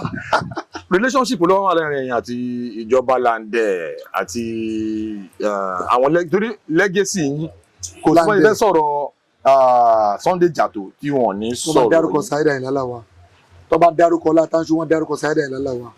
Relationship ló wà láàrin yín. lórí ti Landẹ ṣe skit kan torí mi mo máa ń fẹ́ gbé iṣẹ́ Ọlọ́run ga látara yìí ó ṣe skit kan ó ní ẹjọ́ ṣé DPO ni mò ń bá sọ̀rọ̀ yẹn ẹjọ́ bàbá kan ní ládùúgbò wa bàbá yẹn para ẹ̀ ìgbà tó para ẹ̀ tán ó wá ń sá lọ ọlọ́pàá ní come again àní bàbá kan para ẹ̀ bàbá yẹn wá ń sá lọ níbi yẹn tó ní àṣẹ come again ṣé ẹ̀gbọ́n nǹkan tí mo sọ àní bàbá kan ládùúgbò wa ó para ẹ̀ ó wá ń sá lọ ọ̀rẹ́ wa fọ́ ní síbi pé báwo lèèyàn ṣe orú skiti èmi náà mo ti kọ́kọ́ wò pé bàbá kan para ẹ̀ ó wá ń sá lọ àìbẹ́ mo ti mọ̀ pé ẹ̀bùn Ọlọ́run rèé ìgbà tó wáyá tó wá drop olórí burúkú ní igbó tí ń dàbí láàpọ̀ ṣe mọ̀ creativity is me ọmọ ńlá ìkéyàn wà creative bẹ́ẹ̀ni so nǹkan yẹn lásán ó prompt mi pé tí n bá súnmọ́ bọ̀bọ̀ yìí tí n bá gbé wọ industry ó ṣe pé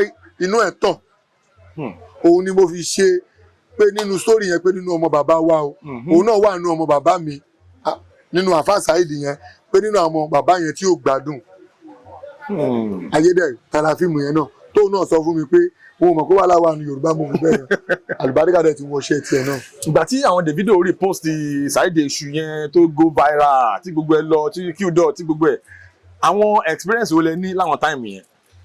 àwọn experience tó yẹ ká ní ni pé tó bá tásìkò àti ìṣòro máa là àwọn oore tó yẹ ká rí ń gbà yẹn àárí option pé láspẹ̀tì pé ṣe rí gbogbo ọmọ tó bá ń bá sọ̀rọ̀ pé kó lọ sí school ẹ má jẹ́ kí n ṣe òyìnbó sọ ó dà kí wọ́n sọ pé education is the best legacy.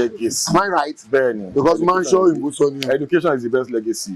Education is not a scam. So tó bá yẹ kó wà wá ní privilege láti lọ school ta lè speak ta lè identify ara wa ta lè mingle pẹ̀lú àwọn èèyàn tó jẹ́ pé tá a fẹ́ gba èrè tìjú Saheed Èṣù tó mi jẹ dọjọ́ alẹ́ torí àwọn mákẹ́tà tí mo ṣiṣẹ́ fún ló ń jèrè ẹ̀ ṣẹ́gẹ̀t lórí Saheed Èṣù fíìmù táwọn èèyàn fi kọ́kọ́ ròyìn tẹ̀lẹ̀ láyé òun ní Kesari ó break record 1 million views láàrin 1 month 2 weeks Saheed Èṣù break record ní 3 weeks 1 million views. 1 million views. ṣe rí i pé òun ti lórúkọ jù mí lọ́gbà yẹn but pé a tiẹ̀ bá a dọ́gba díẹ̀ oore ní fáwa pé a bá a dọ́gba orí nígbà yẹn Ọlọ́run tètè ní káláàánú kún un láyé sọ pé gbogbo olóore wa kọ́lọ́ máa fi kún òjijì pa káàdẹ̀ múre tó bá ṣe wá lóore ṣe ti get òun ni pé tó bá pé orúwa iná a lè speak ní ta gbóyìnbó ta miss máa ń yàn pé ta mọ bọ́ yẹn ń lo social media ńgbà yẹn ẹ ti get ta mọ bọ́ yẹn ń lo social media àti wọlé turu Davido yẹn ẹni tó ní òun òwò olóhùn òwò Yorùbá movie kankan rí ó ní Saheed Èṣù lòun kọ́kọ́ wò ṣé mo kọ́rọ̀ ẹ̀ wúwo kóru Davido sọ pé òun ò wo Yorùbá movie kankan rí.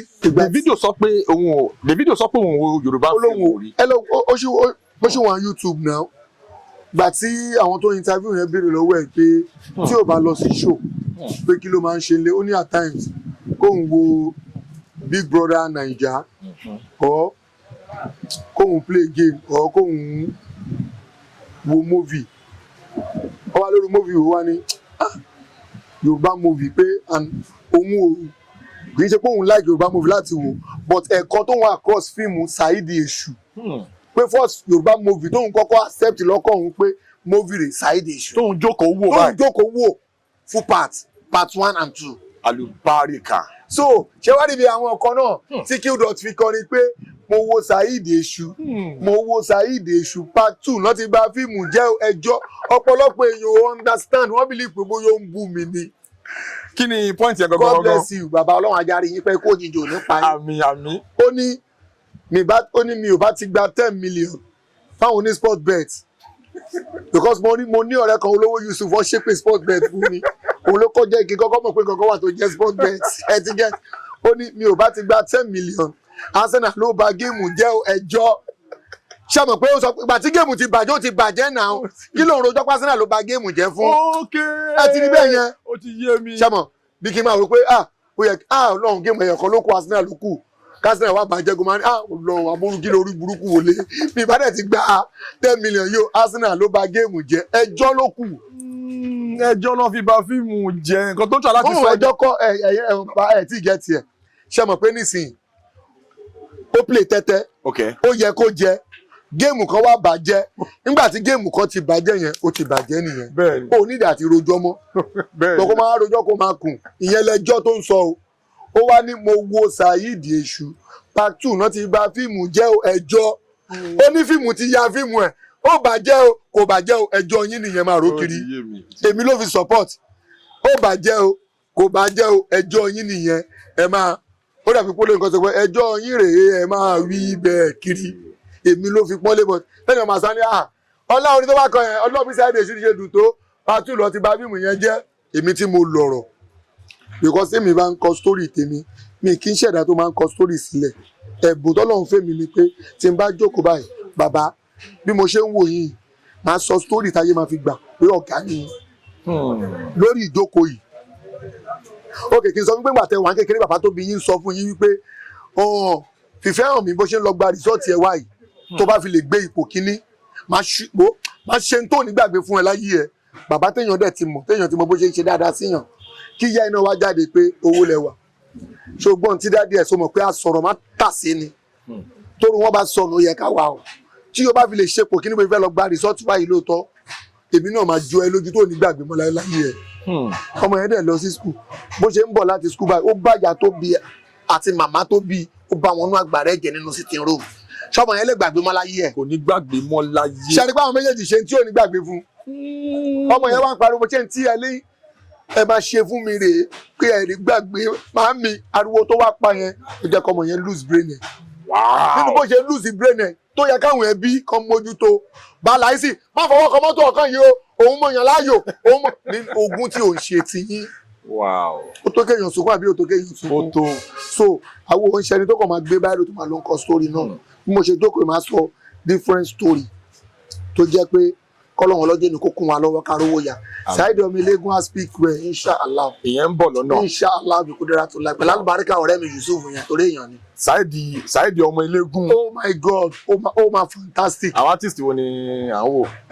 tí orú èmi o kò sí story tí máa kọ láyé mi torí ẹni tí acting ẹ̀ ń wù mí jù láyé tó ń wù mí jù láyé Yomi Fashini àti president mi bàdá Saheed Balogun. mo fẹ́ lo idea kan nínú afa Saheed tí mo yà lọ yìí mo fẹ́ lo bàdá Saheed Balogun mo fẹ́ lo èmi mo fẹ́ lo Saheed Òṣùpá ṣé mo pé Saheed làwọn mẹ́tẹ̀ẹ̀ta ìgbà tí mo wá pè ní afa Saheed ṣé mo kàn máa wò pé wọ́n mọ̀ pé Saheed Òṣùpá Saheed ló ń jẹ́ Saheed tèmi Saheed Balogun ta làfa Saheed nínú àwọn mẹ́tẹ̀ẹ̀ta mo dẹ̀ fẹ́ fi kan ṣe mọ́ ìkan máa gbà lọ́wọ́ ẹ̀ káfa Saheed tó wá jẹ́ afa Saheed so mi ìwà rí ọgbọ́n yẹn lò mo ti wá bẹ̀rẹ̀ ìgbésẹ̀ yẹn láti sìn pé Saheed ọmọ eléégún ṣé Saheed Balogun ni ṣé Saheed Lawal ni àbí Saheed Àyìnlá Òṣùpá ṣe pé ọ̀gá mi Saheed Òṣùpá bàbá wa Saheed Òṣùpá ṣe pé Saheed Àyìnlá Moshood Okunọlálé ló ń jẹ́ bẹ́ẹ̀ lèmi náà ṣe ń jẹ́ Saheed Àyìnlá Lawal so ká wá sọ pé tọ̀gá mi ti president mi Saheed Balogun ló fẹ́ ya ta ni Saheed ọmọ eléégún nínú àmẹ́tẹ̀ẹ̀ta ohun tí mo fẹ́ káyé wò nìyẹn.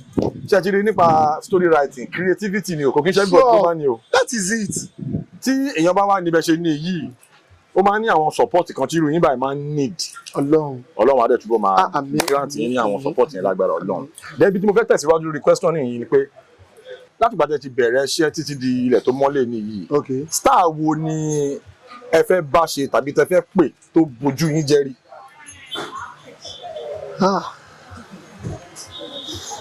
ìkọ̀ tó bá wà lára àwọn challenging moments. lẹ́gìs tá a máa ń rí lóòótọ́ star tí mo fẹ́ pè tó bojú mi jẹ́rí Ọdún Adékọ́lá ni ó dẹ̀ ṣe pé ó bojú mi jẹ́ intentionally.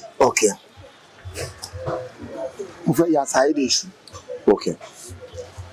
mo wá sọ fún director mi Ṣẹ́gun Ògúngbè pé ṣé mo pé ẹ̀yin àtọdún súnmọ́ra yín ẹ jọ̀ọ́ ẹ bá mi sọ fún un. So àwa ní iṣẹ́ kan ní Kòròdú, iṣẹ́ Káyọ̀dé Adébáyọ̀ àlùbáríkà àwa wà ní location yẹn. Èmi wá bí mo ṣe wá rí ọdún ṣẹ́mọ tó kìkì èèyàn bá ti tọ̀tọ̀ àti ìwọ tó jẹ́ àtọ̀gùn àti lọ bá gan kó má lọ fi ẹ pa. Ẹ̀mí mi wá wà lókè pé àbí kí n lọ bá ọ̀bọ ìfúnra mi ní pé ẹ̀sà kó ṣe pọ́dún jù mí lọ but ẹ̀sà ní gbogbo ọ̀rọ̀ àbí kí n lọ bá pé ẹ̀sà mo máa fẹ́ lóyìn síṣẹ́ mi. Ó ti adẹ̀wà lọ́fíìsì ọ̀gá Bello ní Kòròdú òun dẹ̀ ló wà lórí set ọ̀kan táwọn là kan bẹ̀ wọ́n ti lọ bá ara oúnjẹ wá wọ́n ti gbóúnjẹ yẹn sẹ́gbẹ̀ẹ́ pé àga God bless you àga. So ó wá ní ọ̀gá Bello kan ló wá sọ pé ẹ jẹ́ kó jẹun tán kó tó di pé ṣàpọ̀ ká ṣe gbóúnjẹ dé ni pé ẹ̀kọ́ tó kó sáré ya sí ìyẹn kó tó di pé ó jẹun bọ̀ torí pé ẹni táyé ń pọ́nlé wọ́n wá ní ẹ jẹ́ kó jẹun tán kó tó di pé ó gun orí set òun ló wá sọ pé ẹ jẹ́ kí n kọ́kọ́ ya sí ìyẹn náà kí n tó wá jẹun.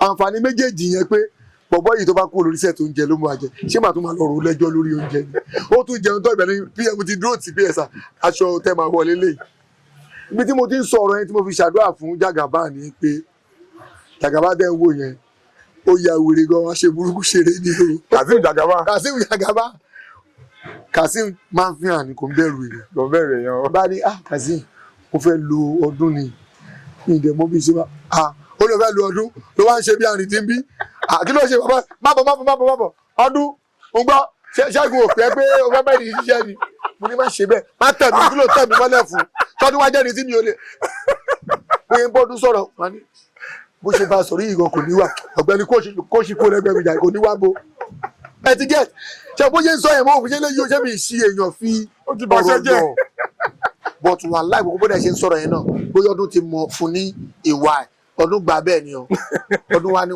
ọdún wa sọ pé wàláì ní mọ̀dì ò tí ì sọ fóun wọn ní ẹ̀sà ṣé àmọ̀ pé mi tún ju Jagaban lọ kò ṣe ọ̀rọ̀ ẹnu definitely mi mọ èjì Jagaban àtọdún but ẹ̀sà lèmi sì ń lò fún àwọn méjèèjì tó rántí lórúkọ jù wọn ní ẹ̀sà èmi ni mo sọ fún bọ̀dá Ṣẹ́gun Ògúngbè pé kọ́ bá ó ní Ṣẹ́gun ò sọ kankan fóun ó ní kí ni déètì yẹn náà mo ní déètì báyìí ó ní kò sọ̀rọ̀ lórí ẹ̀kọ́ sí déètì ilẹ̀ ṣèmí tí mo fi kú location yẹn mo ń pòfó lónìí o ṣé àwọn kọ́kọ́ ti níyàn láktọ̀ gbogbo sí yẹn torí pé ọkàn yẹn máa gbọ́ bẹ́ẹ̀ tó bá fún mi dálọ́ọ̀gì báyìí máa tún béèrè lọ́wọ́ Káyọ̀dé Adébáyọ̀ pé kí ló sọ náà Káyọ̀dé adé sáìdì kí ló ti ṣe yẹn máa ló lè mú edúró yìí tó bá ṣí aṣọ mi jọ omi tó ń dà lára mi á tó pé ìbẹ̀rẹ̀ so àpọ́nlé tó wà lára àwọn actor tó bá ti lókèkì tó lórúkọ ni. Ok, mo fẹ́ kẹ́ choose láàrin Burna Boy àti Ọlámídé ẹ máa choose ẹyọ kan. Ọlámídé àbí àlùbáríkà nínú Fúnkẹ́ Akíndélé àti Tóyìn Àyìnmákù ẹ choose ẹyọ kan.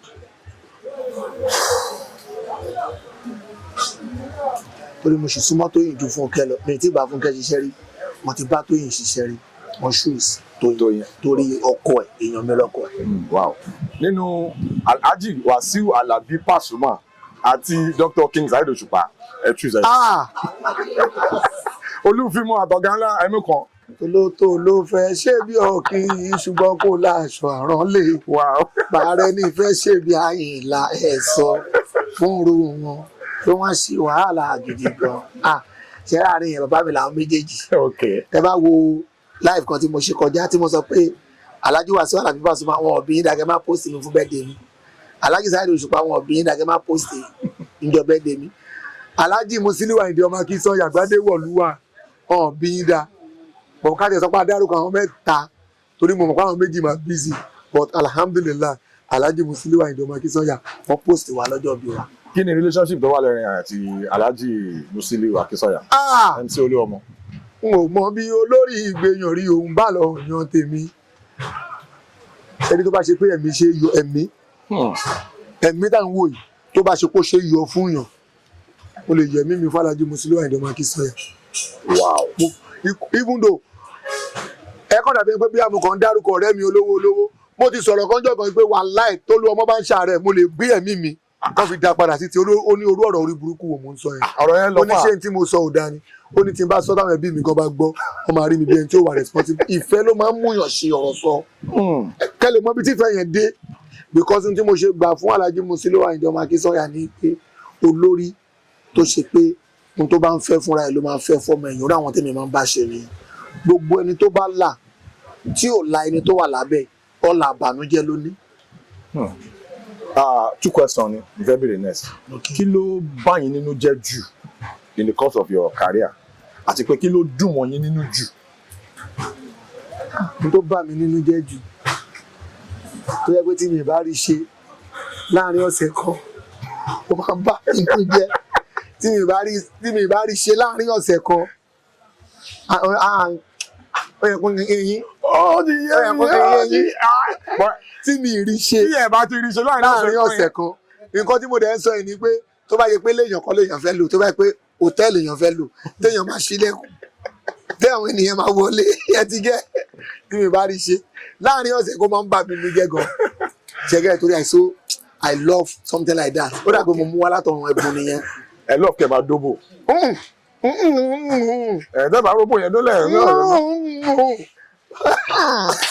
Fi dandan kẹ́ dóbò yẹn láàrin ọ̀sẹ̀ kan. Kí ló wà gangan nínú òbò yẹn gangan? Àlùbáríkà ni àdó tó ṣì bẹ̀rẹ̀ lọ́hùn níjà bá pàdé. Tó tọ́ ni mo sọ òótọ́ máa ń dàbí àwàdà ni. Ó ti yé mi. Àdó tó ṣì ní kọ́lọ́ máa jẹ́ kéèyàn bá. Àdó tó ṣì. Because a rí ọkùnrin tó fi gbogbo ọjọ́ ayé ẹ̀ ṣe ṣìnà tó dẹ̀ ńlá. Adẹ̀rẹ́ ni tó yẹ pé ìyàwó ẹ̀ nìkan ló ń bá dòwò pọ̀. Àmọ́jọ́ tó gbìyànjú àti ṣe ṣìnà jọ́ náà ní ìrìnàjò ayé ẹ̀ dàrú.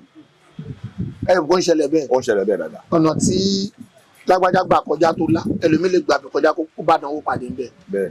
Gbogbo ibi tẹ́gbẹ́ mi bá gbà tán bá fi là Ọlọ́run má jẹ́ kí tèmi ṣòro ṣe ń bẹ̀. Àmín.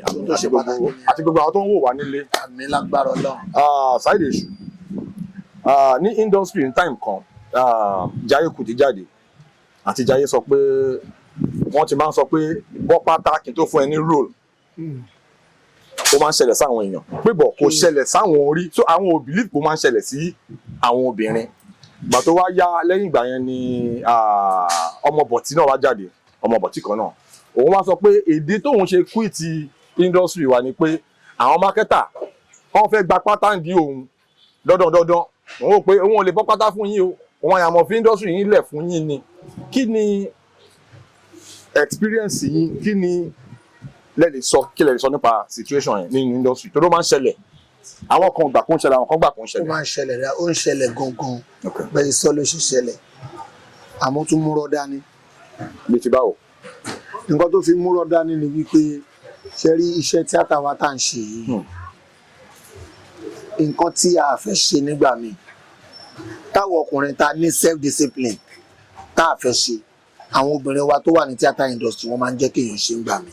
bíi ti báwo. ẹ ṣe mọ̀ wípé obìnrin tó nífẹ̀ẹ́ iṣẹ́ tíátà bó ṣe wá nífẹ̀ẹ́ iṣẹ́ tíátà yẹn tó kò rí ọ̀dọ̀ ọ̀gá rẹ̀ yà sí ẹ máa gbọ́ kò rí ọ̀dọ̀ ọ̀gá rẹ̀ yà sí ọ̀gá rẹ̀ yẹn tí mo mí ní pé kọ́lọ́ ọlọ́jọ́ ènì kò ṣe wá bá a ṣe ń fẹ́. àmín.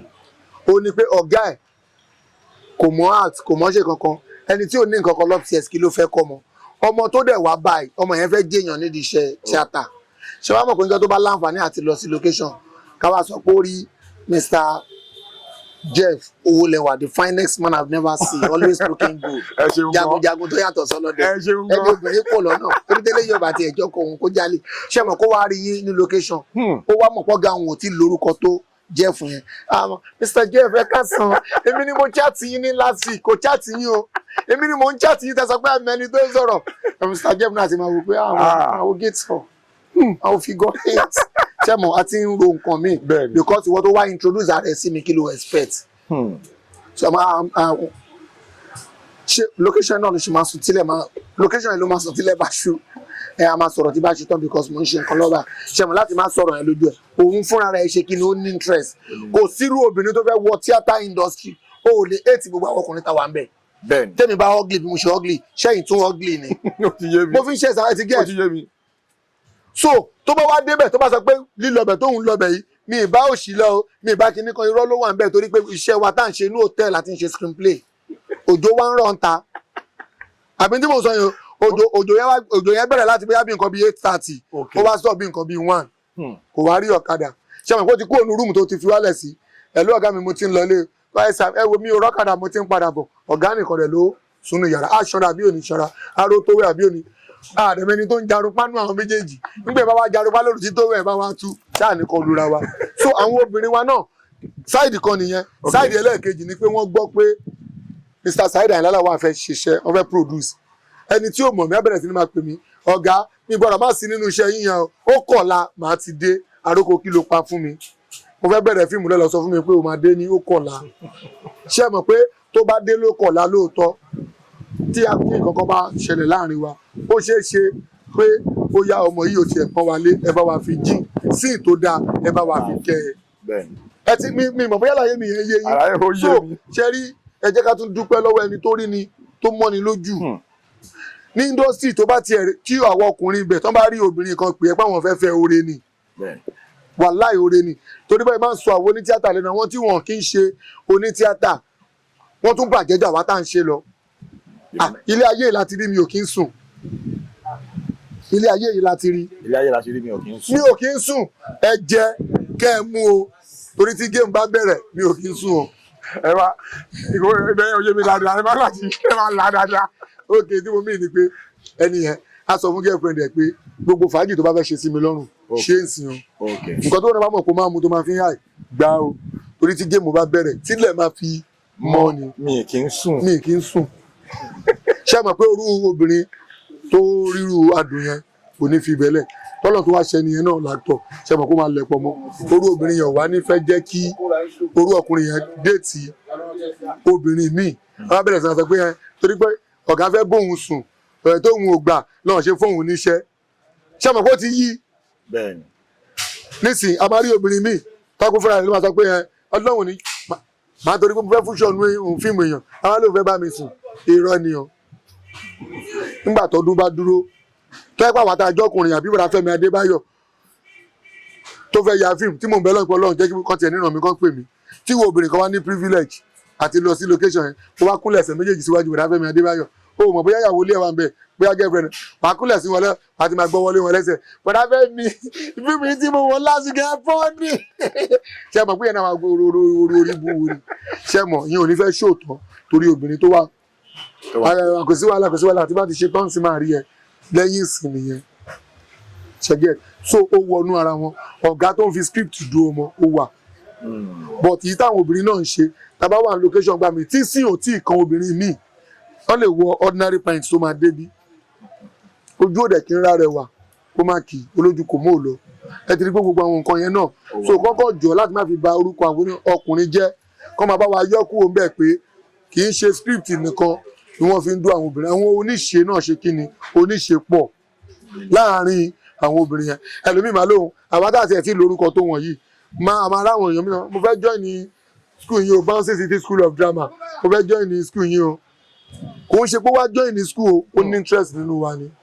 ó ní mission tó bá dẹ̀ dé tó bá bá wa wí bí ẹ̀kan ó lè lọ àlè má gbúrú ẹ̀ mọ́ tó bá bá yín wí lérí pápá tó nà yín tó nà wá báwo ló ti fẹ́ nà yín kò kọ́ síbi.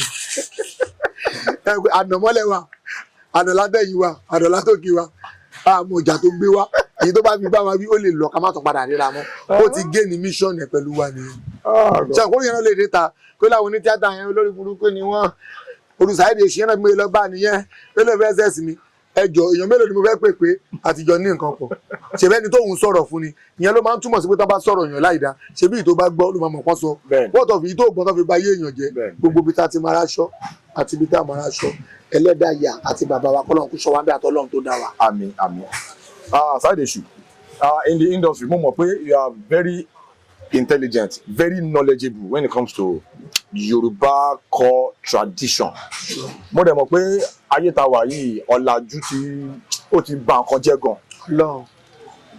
Àwọn kan máa sọ pé ẹ̀sìn mùsùlùmí òun ló dáa jù, àwọn kan máa ní ẹ̀sìn kìrìsìtẹ́nì òun ló dáa jù, àwọn kan máa ní pé ẹ̀sìn kìrìsìtẹ́nì dáa mùsùlùmí dáa but ìṣẹ̀ṣe ẹ̀sìn àbáláyé kò yẹ ká máa fi ojú ẹ̀ gbolẹ̀. Mo dẹ̀ mọ̀ pé ní ìmọ̀ ní àwọn eré àyẹn gan tó kúnwọ́ tó kojú òṣùwọ̀n. Ẹ jọ̀ọ́ mo fẹ́ kẹ́ sọ àwọn díẹ̀ lára ọ̀rọ̀ tí mo sọ yẹn, mo fẹ́ kẹ́ yànnà náà kẹ́ wá bá mi lọ sí àwọn òòṣà ilẹ̀ Yorùbá bíi ti Ṣàngó bíi tọ̀bọ̀tálá kẹ́ fún wa ní afẹ́ jàǹfààní lórí àwọn knowledge yẹn.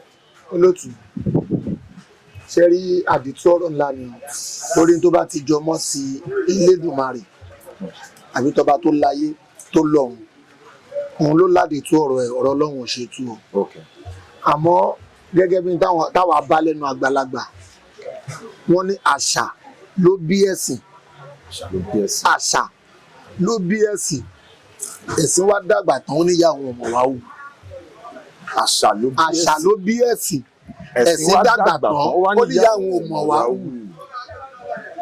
Ṣé mọ̀ wípé wọ́n mú Christianity wá fún wa ni, wọ́n mú ẹ̀sìn Islam wọ́n mú wá fún wa ni, àmọ́ tá a bá gẹ́gẹ́ bí títàn sọ fún wa ni pé àbáláyé la bá, ìṣẹ̀ṣe la bá lání ló jẹ́ òòṣà táwa ń sìn nílùú yìí gangan ní Nàìjíríà wa yìí. Táwọn òyìnbó gan wá táwọn òyìnbó náà dẹ̀ confam pé n tàn. Àmọ́ nígbà míì nígbà tẹ́sìn Islam dé torí Muslim lèmi, èmi wá gbé sínú làákàyè mi níjọ́ kan wípé àwọn onímọ̀ sọ nǹkan kan nínú kéwú hadith Ànábì Muhammad sallallahu alaihi wasallam ó ní jannatul mar'i ta'ata kidamili ummahat, ó ní wíwọ àlùjánnà mi ènìyàn ó ń bẹ lábẹ́ gìgísẹ̀ ìyá ẹ̀. Ó ṣe wá jẹ́ nígbà tí Kùránì jẹ́ ká mọ̀ bẹ́ẹ̀, ó ṣe wá jẹ́ wípé ìgbà àṣà tó wá bí ẹ̀sìn òun ṣe wá sọ pé ìyá àwọn ọmọ wa wù mọ́. Ṣé mọ̀ pé Kùránì jẹ́ ká mọ̀ wípé ó ti sọ tìyá fún wa nínú àti gbàtẹ́sìn wá dé, tẹ́sìn ti dàgbà tó ti ju àbáláyé lọ ìṣẹ̀ṣe ń sìn. Ṣé mọ̀ pé wọ́n fẹ́ jẹ́ kí ìyá wọn exist mọ́. Wọ́n fẹ́ jẹ́ kí ìyá wọn exist mọ́. Ó láyé sọ pé àṣà ló bí ẹ̀sìn dàgbà tán ó ní ìyá àwọn ọmọ wa wù. Òun ló fi dàbí ẹni pé tábàdà àwọn tó so kinní kan mọ́ra àbáwọn tó ṣe kinní kan á ní ẹlẹ́bọ lélẹ̀, ológun lélẹ̀, ìwọ tó yẹ kó gba kìrìsìtẹ́nì sáyé ẹ̀ tó, àmọ́ Ọlọ́run kan náà là á jọ ń sìn. Ibi tẹ́rù Ọlọ́run ti bà mí ni pé ẹ̀yin tí ẹ sọ pé ìṣẹ̀ṣe ò dáa, tẹ́ ẹ sọ pé ẹ̀sìn àbáláyé ò dáa, ta ló jẹ́ ká mọ̀ pé ọbẹ̀ ewédú wọ́n fi ń jàmọ̀là? Torí mi máa ń jẹ́ kéèyàn mọ̀ pé ọ̀tọ̀ ni àṣàyàn ọ̀rọ̀, ọ̀tọ̀ lédè ọ̀rọ̀, ọ̀tọ̀ lòwe, ọ̀tọ̀ làṣàmù, ọ̀tọ̀ọ̀tọ̀ ni. Àwájọ wá ní gbólóhùn tó jọra wọn dáadáa, wá parí sẹ́ẹ̀tì yẹn wá ní báńsì kí ló dé máa ṣe kọ́ṣọ́ fún ni kọ́lọ̀ ń jẹ́ káyé rí wa ni. Ebi náà máa ń sọ bẹ́ẹ̀. Wo àwọn project kọ́ṣọ́ táwọn èèyàn wá ń ṣe, tí bá rí báwọn ẹlòmíì ṣe ń ha tó máa ń jẹ́ bànújẹ́ fún mi pé ṣáwọn ẹni yóò tiẹ̀ mọ̀ pé bọ̀bọ̀ kan wà tán pé ní Side Àyìnlá wà ní. Àmọ́ mo tún wá gbé sínú ìgbàgbọ́ Ọlọ́run pé ìyà jẹ́ kán rí mi, àsìkò Olúwẹ̀ ò tí tó. Tásìkò bá tó fúnra Ọlọ́run báyìí ló máa yọ. Wọ́n lẹ́ni tá a bá gbé ọwọ́ lé lórí tí ò báyìí tí jàjàbọ́, ẹni tó gbé ọwọ́ lé ni lórí náà ò tí lè rọ́nà lọ. Ìtẹ̀sọ̀ yìí ṣé òwe Yorùbá ni àbí? Òwe Yorùbá nìyẹn. Ó ní ẹni tí a bá gbé ọwọ́ lé lórí. Ṣé mo pé mo ti dáwọ́ tẹ́lẹ̀ dá ìmọ́lẹ̀ pé kò ní jẹ́yàn. Bẹ́ẹ̀ni.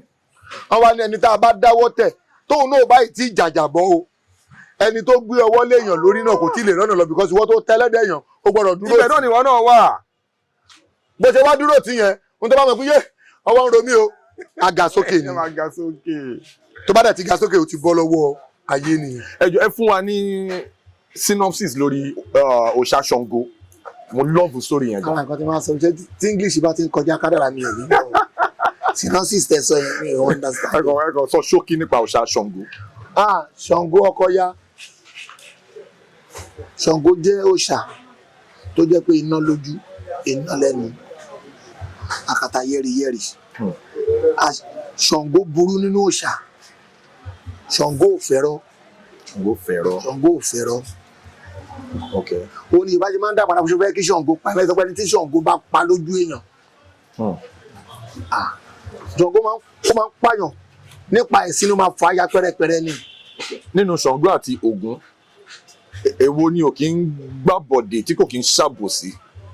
Ògún láàánú, Ògún ó láàánú torí Ògún ló ń lànà owó.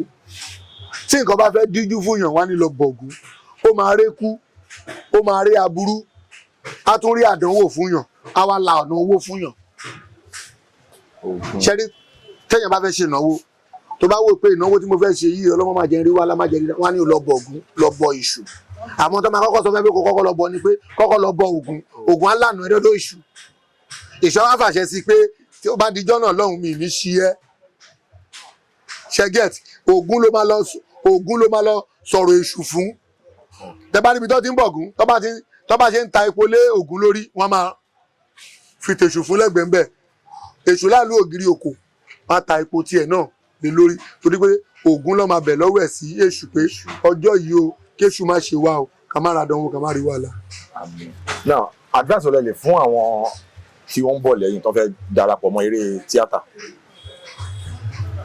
Advice mi fẹ́ fún gbogbo àwọn tí wọ́n fẹ́ darapọ̀ mọ́ eré orí ìtàgé ni pé kọ́ máa wà rúwọ́ ọjà ẹ lè má wò pé ẹni pé ńgbà tó ló tún béèrè lọ́wọ́ mi pé yí ẹ̀ wo ni mo ti wà mẹ́sẹ̀ rí pé mi ò sọ torí pé tá a bá sọ yí ẹ̀ á wà wò pé mo tẹ̀ ṣe bí ńgbà tí Saheed Èṣù kódà kó ẹ̀ṣẹ̀ bẹ̀rẹ̀ ni abẹ́rẹ́ bọ́ ṣe sáré ní star tàbá tó lè ní mi ò ṣe o torí pé òjò ti ń pagún bọ̀ ọjọ́ ti pẹ́ again but it's not how far lẹ́ẹ̀kan sí it's how well o lè join the theatre industry lẹ́nìí ó kí ẹ wà àwọn guys tó ń ṣe skit yẹn wọn ò mọ̀ ṣe tó wà wọn ò níwà wèrè lórí tó wà but ọ̀nà téèyàn bá máa gbà jẹ́ èèyàn láyé ìjọba tó láyé tó lọ́run ti mọ̀ ọ́ ni mo ṣe máa ń wò wọ́n pé kì í ṣe pé ẹ̀ mọ́ ṣe jù wá lọ àánú Ọlọ́run lẹ́rí gbà ibi tẹ́yìn máa gbà jẹ́ èèyàn nìyẹn ṣe mọ̀ pé tá a bá dẹ̀ ṣọ́ra ibi tí à ń bá ọ̀rọ̀ yìí lọ àwa tá a jẹ́ ọmọ onílù tá a jẹ́ indigene nídìí iṣẹ́ tíátà yìí wọn ò fẹ́ rí wa bíi ọmọ onílù tá a jìyà kọ́ṣẹ́ mọ́ àwọn ọmọ tó ń ṣe skit yẹn ló fẹ́ pọ́n lé jù wá lọ tí ò dẹ̀ yẹ kó rí bẹ́ẹ̀ bọ́tà tó wá bá wọn dúpẹ́ pọ́n lágbára Ọlọ́run á tún máa kọ́ wọn mọ́ ṣe fún wọn náà ò ní jábọ́ àwa náà ò ní dẹni ẹ̀yìn àmọ́ gbogbo ẹ̀dá tó bá mọ̀ pé òun bá fẹ́ ṣe tíátà kó má wà rúwọ ọjà páwọn kan ti wà ń bẹ̀ ti pẹ́ wọn jẹ́yàn àwọn tó ti jẹ́yàn bẹ̀ ni kó máa rò pé Ọlọ́run jẹ́ ń tó wọn kí n jù wọ́n lọ torí pé àníyàn tí wọ́n ń bá bọ̀ ni pé kò fẹ́ wá jù wọ́n lọ àwọn náà dẹ̀ ní dúró lágbára Ọlọ́run bẹ́ẹ̀ bá dẹ̀ ṣe ń dá ẹsẹ̀ wọ theatre industry àánú Ọlọ́run á gbé yín débi ògùn àmín àmín torí àánú lèèyàn máa ń rí gbà ní iṣẹ́ tíátà ara àwọn tí wọn mọ̀ táwa àti yín jọ mọ̀ but wọ́n lèèyàn kún wọn lọ́wọ́ wọ́n lèèyàn gbówó lẹ̀ fún wọn tó dẹ̀ ń produce tí bá wo àti wọn máa wò pé gbogbo wèrè yìí ti rówó ya fíìmù tí story wà nílẹ̀ tá a rówó yà tí acting tún wà lára wa tó jẹ́ pé tá a bá sùn nǹkan tá a bá jarun pa dialogue ń jábọ́ látojú oorun. torí ẹ̀ mo ṣe máa ń sọ a lot of times máa ń wo ṣe yín máa ní àwọn fíìmù Netflix tá à ń wò lórí àwọn Prime lórí cinema irú àwọn fíìmù yẹn ṣe mọ̀ pé wọ́n ti gbé sinimá lọ sí culture báyìí òun lè fi rí pé Fẹ́mi Adébáyọ̀ ó ya jagunjagun Fẹ́mi Adébáyọ̀ ya Seven Doors ó ya Gẹṣinkólé ẹ̀yìn ìgbà yẹn láti bẹ̀rẹ̀ sí ní rí àwọn Ìyábọ̀ Òjó àti Tóyìn Abraham táwọn náà bẹ̀rẹ̀ sí ní ya Ìyálóde lọ ya àwọn fíìmù yẹn máa ń wò pé people like you tẹ́ wà endowed in that Yorùbá knowledge gangan kí ló jẹ́ pé people like you ẹ̀wọ̀n kì í cast ní sáwọn fíìmù yẹn àbẹ́yìn wọn pè yín àbẹ́yìn lẹ̀ kì í fẹ́ lọ. ṣe rí kì í ṣe pé a kì í fẹ́ lọ ọ̀tẹ̀ tó wà nídìí iṣẹ́ wa ipò wọ́n dẹ̀ ní ọ̀tẹ̀ tí ò bá jẹ́ kọ́mọ ìlú dàgbà kì í jẹ́ ká gbàbẹ̀ náà ṣeun re. ọ̀tẹ̀ tí kò bá jẹ́ kọ́mọ ìlú dàgbà kì í jẹ́ ká gbàbẹ̀ náà ṣeun re. káni bá fẹ́ parí òwe yẹn máa ní tí ilé bá kan ilé tí ọ̀dẹ̀dẹ̀ bá kan ọ̀dẹ̀dẹ̀ tí a kò bá fẹ́ ni níbẹ̀ a kì í tó abẹ́rẹ́ ẹni tá a bá fẹ́ a máa ga ju erin lọ níwájú ẹni ọ̀tẹ̀ tí ò bá jẹ́ kọ́mọ ìlú dàgbà kì í jẹ́ ká gbàbẹ̀ náà ṣeun re. ṣe understand ṣá òun ní pé ṣe rí àwa ara wa náà ìlara pé kí lágbájá má jù mí toró mọ̀ pé tó bá fi lè function nínú movie òun láyé máa rí ó ti láwọn tá a jọ wà tá a súnmọ́ra wa bí ẹ̀jẹ̀ tó ẹgbàá ju wọlé wọ̀dé wọn máa ń sọ pé ìfẹ́ kémi àti Bánsì jọ wà lórí iṣẹ́ torí kò ní já sọ̀rọ̀ ó máa ń ṣẹlẹ̀ mo ti rí ẹni tó tún jẹ́ bí ọ̀gá kan tó sọ pé ìwà àti Bánsì ni ó ní lọ́tọ́ bá ké Bánsì ni òun ò fẹ́ wọ́n wá ní kí ni Bánsì ṣe fún ẹ ó ní mi kàn fẹ́ kájọ ṣiṣẹ́ ni ìgbà wo la fẹ́ ṣe gbogbo yẹn dà òun mẹ́ sọ pé yà jẹ́ kán rí mi àsìkò èèyàn tó bá tó táyé bá dí gàgà ẹ̀ lọ́wọ́n aká gàgà so èmi nígbàgbọ́ pé àwọn tó ṣì ní àǹfààní ẹ̀ tó ń wà nínú big project Netflix táwọn èèyàn yà tó jẹ́ culture mi ò ṣe fàárí o kí gbogbo àwọn ẹgbẹ́ mi dájọ́ jẹ́ eléré orí ìtàgé kan ṣàforíjì fọ́rọ̀ ẹnu mi torí wọn ò sọ̀rọ̀ bí káfíìrì kọ́ba kó forí jẹnu mi wàláì ẹgbẹ́ mi tó bá gbé tì mí ní culture tó bá defeat mi àánú Ọlọ́run lórí gbà. Dìgbòlùjà ńkọ́. mo ní mo tún fi Ọlọ́run tó ní mi búra pé tó bá defeat mi Saheed Àyìnlá Lawal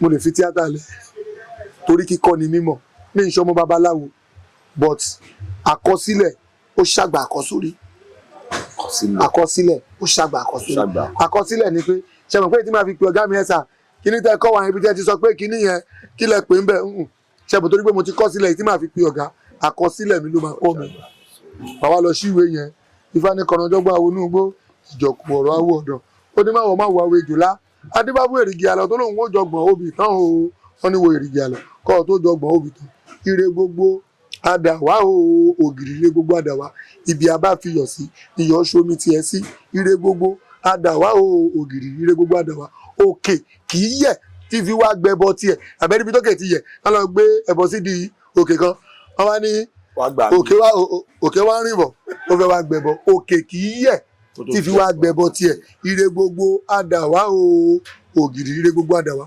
gbogbo ohun rere ilé ayé ìyá fi léyìn ṣe gbogbo àti gbogbo àwọn olólùfẹ́ gbogbo níbi ibi tó ká bá jókòó síbẹ̀ lóúnjẹ tí ń bá gbogbo ibi tó ní kálukú bá jókòó sí àánú Ọlọ́run àwa wa rí ń bẹ̀ mo nígbàgbọ́ lórí àánú Ọlọ́run. inú wa dùn lórí ètò lẹ́ni láti ní lálejò. Thank you so much. ẹ ṣe ẹ lọ sí àwọn fáǹsì yín ká fi wrap up show. ok orúkọ tèmi ni Saheed Àyìnlá Lawal aka Saheed Èṣù.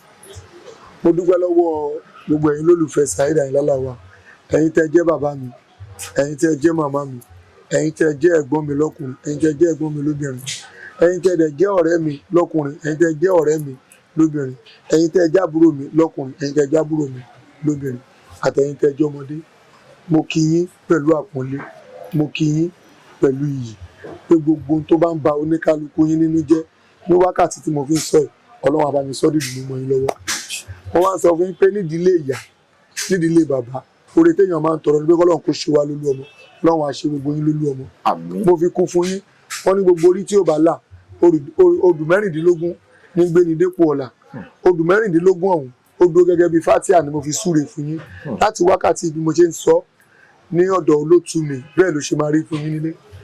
Ifá kan ló sọ bẹ́ẹ̀ ó ní èjì ogbè o ọ̀yẹ̀kú méjì ìwòrì méjì òdí méjì ìrosùn méjì ọ̀wọ́nrín méjì ọ̀bàrà méjì ọ̀kànràn méjì ògúndá méjì ọ̀sá méjì ìka méjì òtúrùpọ̀n méjì òtúrá méjì ìrẹtẹ̀ méjì ọ̀sẹ́ méjì òun òfun méjì odù mẹ́rìndínlógún táwọn bàbá wa ọjọ́ kìíní àná tí wọ́n fi gbáyé ró nìyẹn gbogbo ẹni tí ó bá là ibẹ̀ ló máa ti là gbogbo ẹni tó bá fẹ́ bayé ẹ̀jẹ̀ inú odù yìí náà ni ayé ò ní rí tèmi bàjẹ́ àfi kí n là. ayé ò ní rí tèmi bàjẹ́ àfi kí n là. ayé ò ní rí tọmọ mi bàjẹ́ àfi kọmọ mi là. ayé ò ní rí tọmọ mi bàjẹ́ àfi torí ká là. tójú bá pọ́n ìṣinṣin máa ń là ni. torí tójú bá pọ́n ìṣinṣin èsì máa ń là ni. ojú ti pọ́n àwọn ọmọ tí mo bí. ojú ti pọ́n àwọn ọmọ tí mo bí. iṣẹ́ àwọn ọmọ mi ti là látòní lọ. iṣẹ́ àwọn ọmọ mi ti là látòní lọ. iṣẹ́ àwọn ọmọ mi ti là látòní lọ.